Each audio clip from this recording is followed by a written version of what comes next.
ये व्यर्थ के बकवाद करने वाले लोगों से मत मिलो, व्यर्थ के बकवाद करने वाले लोगों की तरफ मत देखो, ये क्या कह रहे हैं, क्या बोल रहे हैं। और तुम भी व्यर्थ का बकवाद मत करो। अपने समय को कीमती मान करके निरंतर प्रिया प्रीतम का नाम जप करो, उनके गुण लीला गाओ, उनकी सेवा में रहो। कभी प्रपंच की बातें, कभी प्रतिष्ठा का चिंतन, कभी नाना प्रकार के मान सम्मान का चिंतन, ये घुसने ना पावे हृदय में। बहुत सावधान रहना चाहिए साधक को। ऐसी बातें देखो मत, ऐसी बातें सुनो मत जिससे तुम्हारा हृदय उद्विग्न होकर प्रभु का चिंतन छोड़ दे। बंद करो अभी। अन्य लोगों के संग का त्याग कर दो, जो भगवत विमुख वार्ता करते हैं, संत निंदा करते हैं, दूसरों की निंदा करते हैं। कुछ हाथ नहीं लगता, ये लोग दुर्गति को प्राप्त होने वाले हैं। भक्तन निंदा अति बुरी भूल करे जिन कोय, किए सुकृत बहु जन्म के छिन में दारे खोए। पर निंदा के किए ते नहीं आवत नहीं कछुआत, मूर्ख पर्वत पाप को ले चल अपने साथ।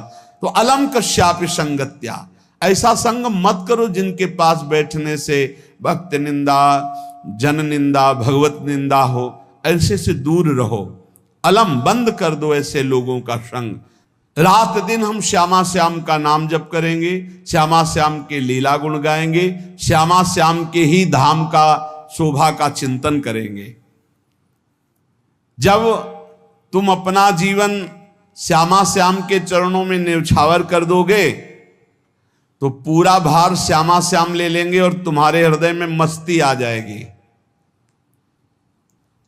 जो ऐसा निश्चयी होता है, दृढ़ निश्चयी, उसके अंदर दृढ़ विश्वास, तो उसके हर समय भगवान की स्फूर्ति होती रहती है। भारी प्रतिकूलता में भी भगवान का सानिध्य अनुभव होता है। वो अनुकूलता में तो भगवान के दुलार को देखता है, लेकिन प्रतिकूलता में भगवान की विशेष कृपा को देखता है। ये संयोग, ये वियोग, संसार की ये द्वंद्वमयी वृत्तियां भक्तों के हृदय में नहीं चुभती। आए की हुज्जत नहीं, गए की तलाश नहीं, क्योंकि नित्य संयोग भगवत स्मृति के प्रभाव से प्रभु का रहता है। शोक, विषाद बहुत ध्यान देने योग्य विषय है। तभी लोगों को ऐसा लगता है कि ऐसा कैसे हो सकता है। भक्त के चरित्रों को जब सुनते तो लगता है ऐसा कैसे हो सकता है, ऐसी परिस्थिति में भी ऐसा कैसे हो सकता है। क्योंकि तुम मानसिक बुद्धि से युक्त हो और वो भागवतिक स्थिति से युक्त है, इसलिए तुम उसको पार पा ही नहीं सकते। जब तुम अपना जीवन श्यामा श्याम के चरणों में समर्पित कर देते हो हृदय से, फिर उनकी कृपा से सब विघ्न दूर हो जाते, एक अपार मस्ती रहती है। नहीं तो शोक, विषाद, दुख, क्लेश, कष्ट, संताप, भय, उद्वेग, ये सदैव सताते रहते हैं। इसी से डिप्रेशन होता है। बार बार नकारात्मक चिंतन, शोक, विषाद, दुख, चिंता, क्लेश, संताप, भय, उद्वेग, यही पूरे मानसिक स्तर को नष्ट कर देते हैं। उत्साहहीन जीवन हो जाता है। जब तुम श्यामा श्याम को समर्पित हो जाते हो तो ये सब प्रवेश भी नहीं करते, एक अपार मस्ती बनी रहती है। अब क्या होगा? श्यामा श्याम जो करेंगे वही होगा। श्यामा श्याम पता नहीं कैसा करें, नहीं, वो सदैव मंगल भवन है, वो जो करते महामंगल होता है। यह निश्चय उपासक के हृदय में आ जाना चाहिए। इसलिए अपना सारा मन, सारी बुद्धि, सारा जीवन, प्रत्येक श्वास प्रभु को अर्पण कर दो, फिर देखो तुम निहाल हो जाओगे। दुख, शोक, विषाद, क्लेश, कष्ट, संताप, भय, उद्वेग, ये उसी को व्यापते हैं जिसने अपने जीवन को प्रभु के चरणों में अर्पित नहीं किया। इसलिए तुम अपना सारा मन, सारी बुद्धि, सारा जीवन, प्रत्येक श्वास केवल प्रभु को अर्पित कर दो, फिर देख लेना श्वास कैसे अर्पित की जाती, राधा राधा राधा। बुद्धि कैसे अर्पित की जाती, एकमात्र निश्चय कि भगवत सुख ही सुख है, ये जागतिक सुख सुख नहीं, ये दुख है, ये ऐसा दलदल है जिससे आज तक कोई नहीं निकल पाया। सारा मन, हम मन से केवल प्रभु का मनन करें, बार बार मन को संसार से हटा के नाम में, रूप में, लीला में, धाम में लगाएं। बहुत प्रसन्नता हो जाती है उस उपासक के हृदय में जो अपना मन बुद्धि प्रभु के चरणों में अर्पित कर देता है। भगवान ने तो इसको बहुत उत्तम स्थिति बताया है कि मेरे से कभी वो अलग हो ही नहीं सकता यदि मन बुद्धि अर्पित कर दिया। मय्येव मन आधत्स्व मयि बुद्धिम निवेशय, तो निवश्य मय्येव अत ऊर्ध्वं न संशया, बिल्कुल संशय नहीं, वो मेरे में ही निवास करेगा जिसने मन और बुद्धि अपनी मेरे में अर्पित कर दी। बहुत प्रसन्नता रहेगी उस उपासक के जीवन में जो अपने आप को मन बुद्धि सहित प्रभु के चरणों में समर्पित कर दिया है। भगवान का आश्रय लेने वाले की पहचान है हर परिस्थिति में प्रसन्न रहना। देखो आप भगवद आश्रित हो कि नहीं, देखो अनुकूल परिस्थिति में तो सब प्रसन्न रहना, लेकिन प्रतिकूल परिस्थिति में प्रसन्न रहना ये भगवान के भक्तों का लक्षण है। हर परिस्थिति में प्रसन्न रहना ये भगवान के भक्तों का लक्षण है। आनंदगन भगवान का आश्रय मिलते ही आनंद छा जाता है हृदय में। उनके पास आनंद का अभाव होता ही नहीं है।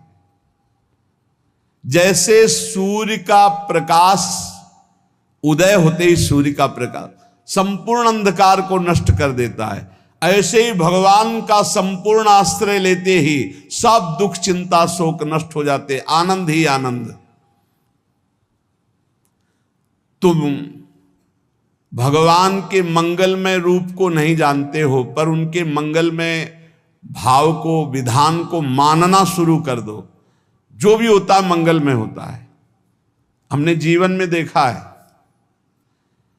अगर इधर कोई बहुत बड़ा सुख दिया तो देर नहीं लगेगी, 24 घंटे नहीं व्यतीत होंगे और ऐसे दुख दे देंगे, जिससे दोनों का समान भाव रख करके ना दुख में तुम भूलो प्रभु को, ना सुख में फूलो, सीधे भगवत मार्ग में चल। पूरे जीवन की बात देखा है। भगवान के मंगल विधान में सदा सर्वदा सुख ही सुख है, इस बात को मान के प्रसन्न हो जाओ।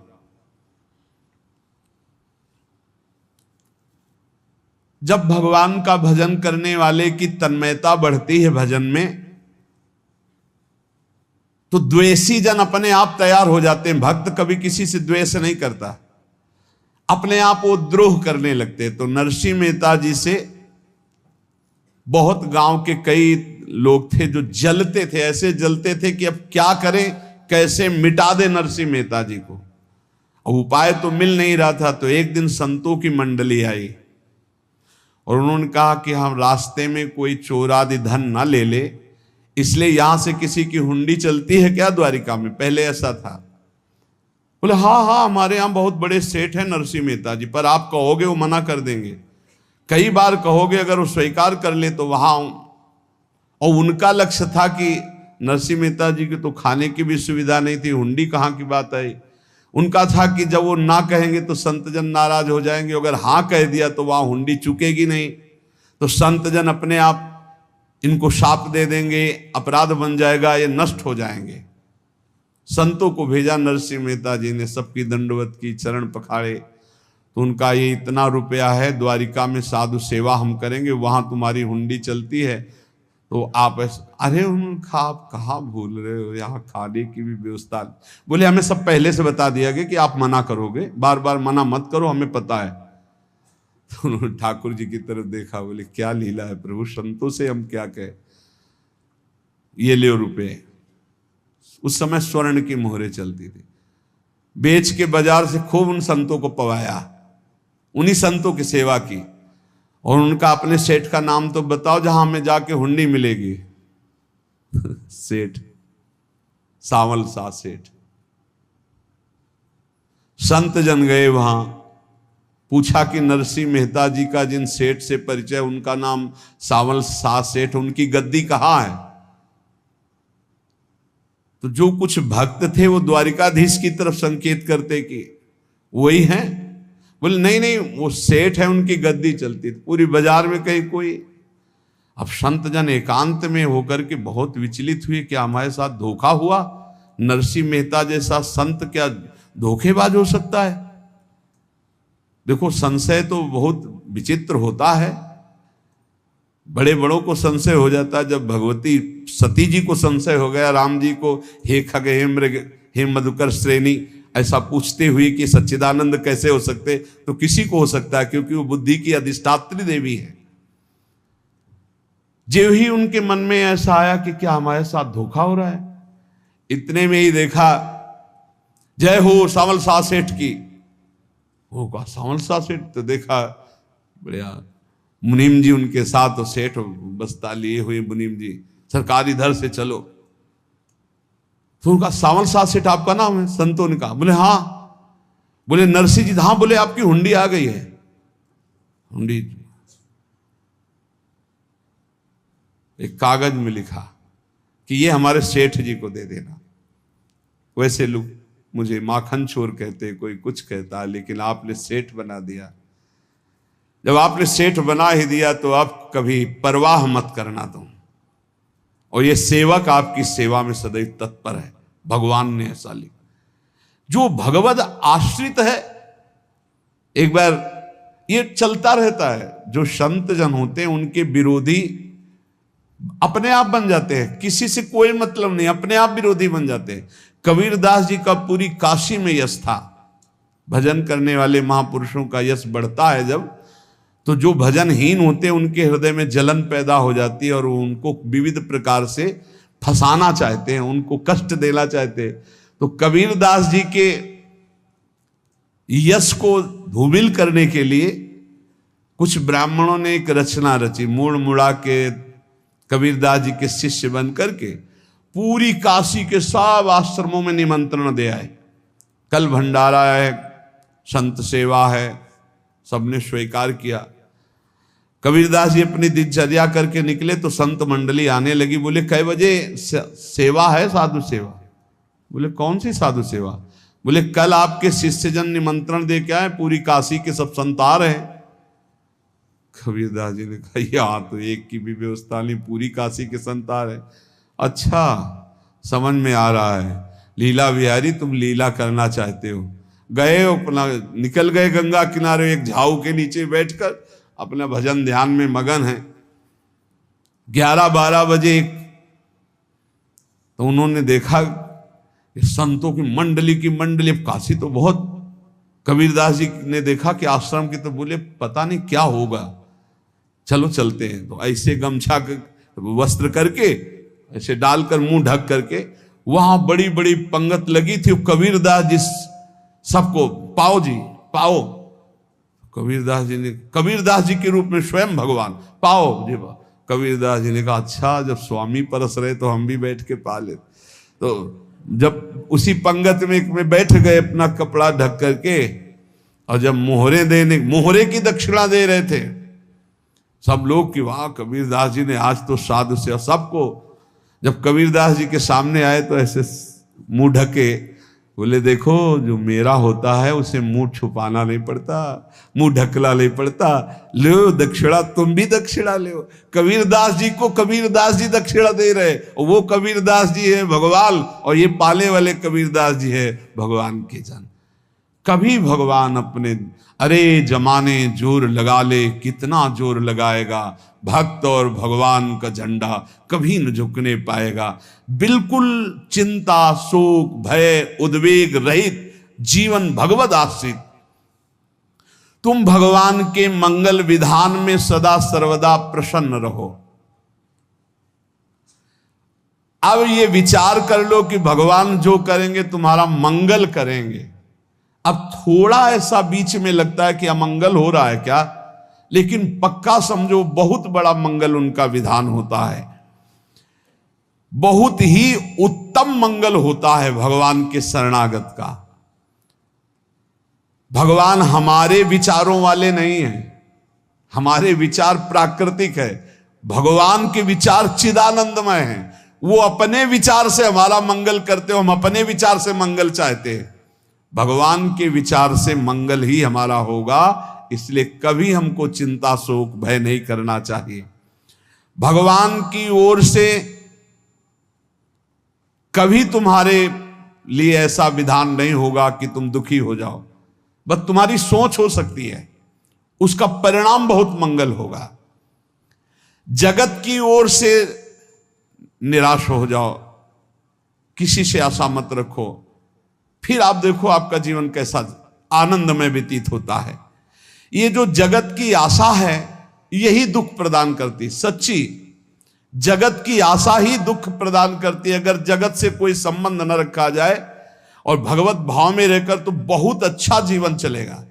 अपने कर्तव्य का पालन करो, परिवार को भगवत स्वरूप मानकर पोषण करो, किसी से कोई संबंध मत रखो, कोई आशा मत रखो, यही अध्यात्म सिखाता है। अपने आप भगवत स्वरूप, सबका व्यवहार मंगलमय और आपका जीवन मंगलमय। अपने घर में ऐसे रहो जैसे किसी अतिथि के घर में रह जाता है, चलना है यहां से जाना है। कौन रहता है अपने घर में अतिथि की भांति? भगवान का भक्त। जाना है यहां से, अपनी प्रिया प्रीतम के पास जाना। ये हमारा घर नहीं है, यहां तो हम समय व्यतीत कर रहे हैं, अपनी आयु व्यतीत कर रहे हैं भगवत आराधना करते हुए। हमें जाना है प्रिया प्रीतम के पास। वास्तविक घर भगवान का धाम है हमारा, वास्तविक घर वाले प्रभु हैं हमारे, जो नित्य सच्चिदानंद भगवान के चरणों में अपने चित्त को समर्पित करता रहता है।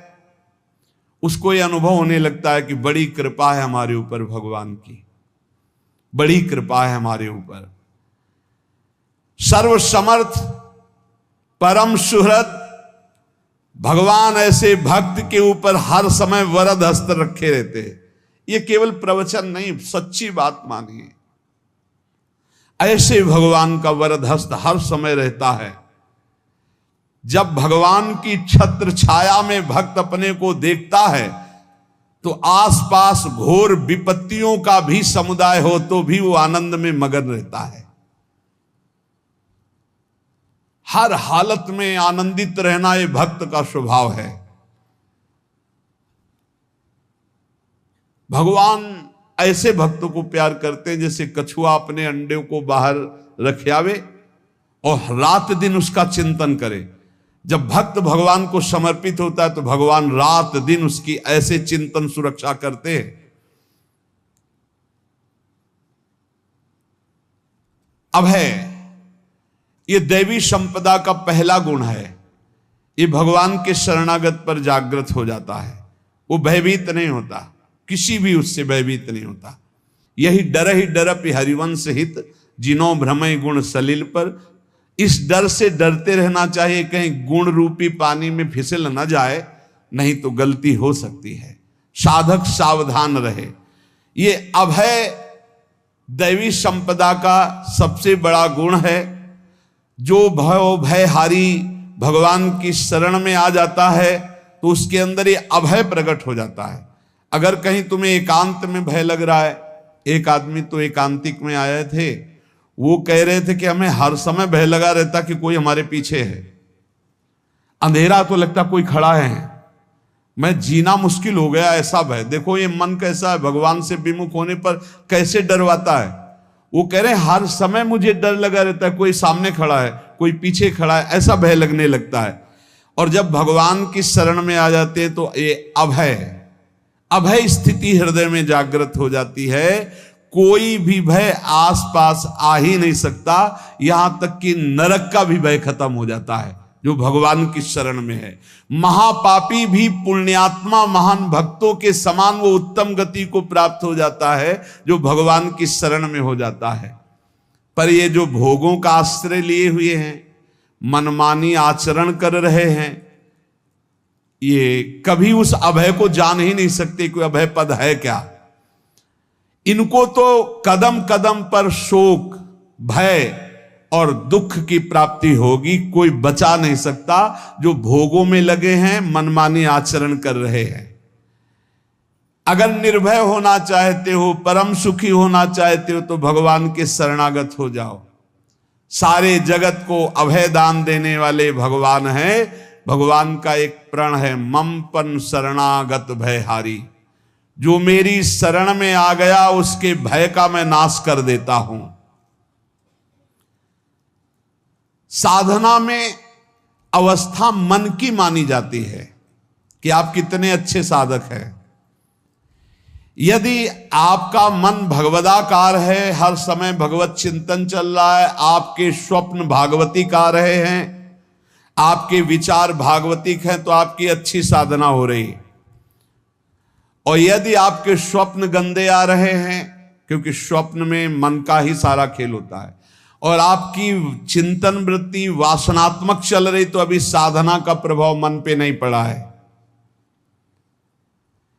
जिसका मन हर समय भगवत चिंतन करता रहता है, वो जीते जी जीवन मुक्त हो जाता, अनुभव होता है। जैसे किसी ने कहा कि हमें कैसे पता चलेगा कि हमारा काम हो गया है, तो जैसे आप भोजन पा लेते हैं तो किसी दूसरे से गारंटी थोड़ी लेनी होती कि हम छक गए हैं क्या, आप जरा बताना हम छक गए हैं क्या।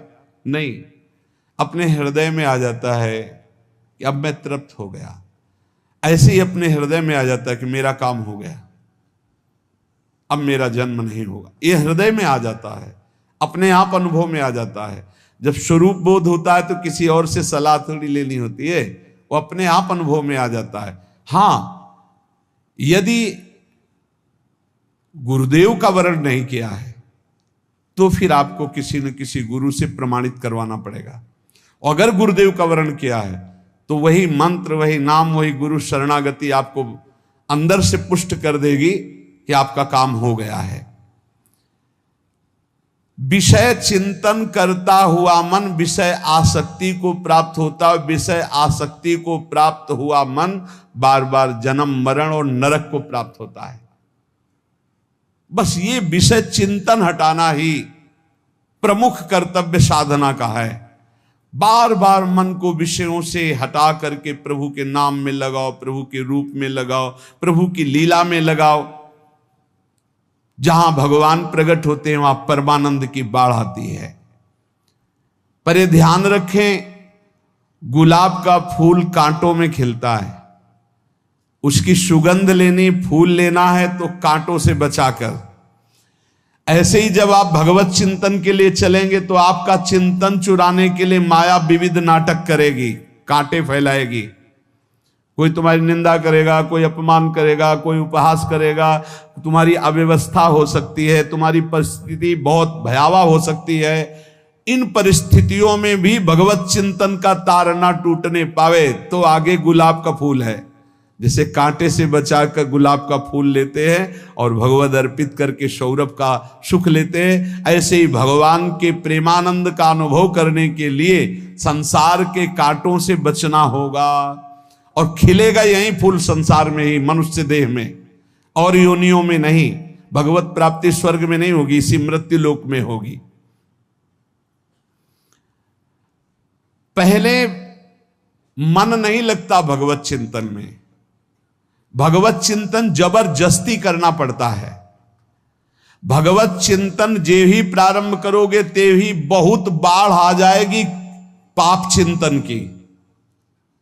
ध्यान दीजिए, बहुत लोग प्रश्न करते रहते हैं कि हम जब भजन में बैठते हैं तो बहुत गंदी बातें आती, मन बड़ा चंचल होता है, भाग जाता है। ऐसा प्रारंभ में जब कोई भगवत चिंतन प्रारंभ करता है तो उसका मन विषयों में भागता है, गंदी बातों में भागता है। अब लोग कहते पहले तो हमारा चिंतन बढ़िया होता था, अब चिंतन नहीं होता। तो कोई सिद्ध पुरुष थोड़ी हो गए, तुम्हें जबरदस्ती चिंतन करना होगा। जगत के प्राणी में जहां मन जाए तो इसमें भी भगवान, पदार्थ में मन जाए तो उसमें भी भगवान। जहां जहां मन जाए वहां वहां भगवान देखो, या मन को हटाकर नाम मंत्र में लगाओ। ऐसे भगवत स्मृति जागृत की जाती है, बार बार प्रयास करना होता है। कई लोग ये प्रश्न करते हैं कि हमसे बड़े पाप हो गए तो क्या हमें भगवान की प्राप्ति हो जाएगी? तो यहां कह रहे हैं भगवान किसी के पूर्व जीवन को नहीं देखते हैं, वर्तमान के भजन को देखते हैं। पकड़ो इस बात को।